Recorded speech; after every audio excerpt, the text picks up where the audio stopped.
সালের রক্তাক্ত জুলাই ঢাকার হাইকোর্ট মোড়ে একটি সাজোয়া প্রিজন ভ্যানের সামনে দুই হাত প্রসারিত করে দাঁড়িয়েছিলেন এক অকুতোভয় নারী, নুসরাত জাহান। সেই একটি মুহূর্ত বদলে দিয়েছিল ইতিহাসকে। পতন ঘটেছিল 16 বছরের স্বৈরাচারী শেখ হাসিনা সরকারের। ঠিক 2 বছর পর 2026 সালের এই জুলাইয়ে ভারতের মুম্বাইয়ে যেন তারই প্রতিচ্ছবি। ককরোচ জনতা পার্টির ব্যানারে আয়োজিত গণবিক্ষোভে আটক সহযোদ্ধাদের বাঁচাতে পুলিশ ভ্যানের সামনে একইভাবে বুক চিতিয়ে দাঁড়ালেন রিয়া আহির। সহযোদ্ধাদের যখন পুলিশ ভ্যানে তুলে নেওয়া হচ্ছিল, তখন রিয়া আহির নিজের শরীর দিয়ে আটকে দিলেন সেই গাড়ি। দুই ভিন্ন দেশের দুই তরুণী প্রমাণ করলেন, শোষকের হাত থেকে সহযোদ্ধাকে রক্ষা করার তাগিদ কোনো সীমান্ত মেনে চলে না।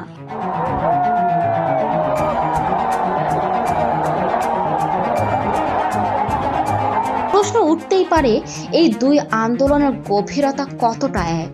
বাংলাদেশে 2024 সালের জুলাই আগস্টের সে অভ্যুত্থান ছিল কেবল একটি আন্দোলন নয়, ছিল দেড় যুগের শাসনের বিরুদ্ধে এক তীব্র বিস্ফোরণ।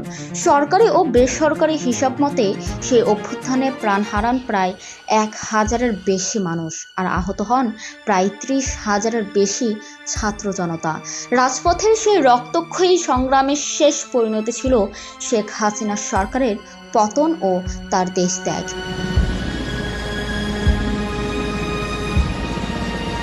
অন্যদিকে ভারতে বর্তমান ককরোচ জনতা পার্টি বা সাধারণ নাগরিকদের ক্ষোভের এই আন্দোলন জনমানসে নতুন এক ঢেউ তুলেছে। যদিও ভারতে এখনও পর্যন্ত হতাহতের সংখ্যা বাংলাদেশের সেই রক্তক্ষয়ী অভ্যুত্থানের মতো বিশাল নয়, এবং আন্দোলনের ধরন অনেকটাই প্রতীকী ও বিক্ষিপ্ত। তবুও প্রশ্ন উঠছে, দিল্লির সিংহাসনও কি তবে কোনো পরিবর্তনের সুর বাজতে শুরু করেছে?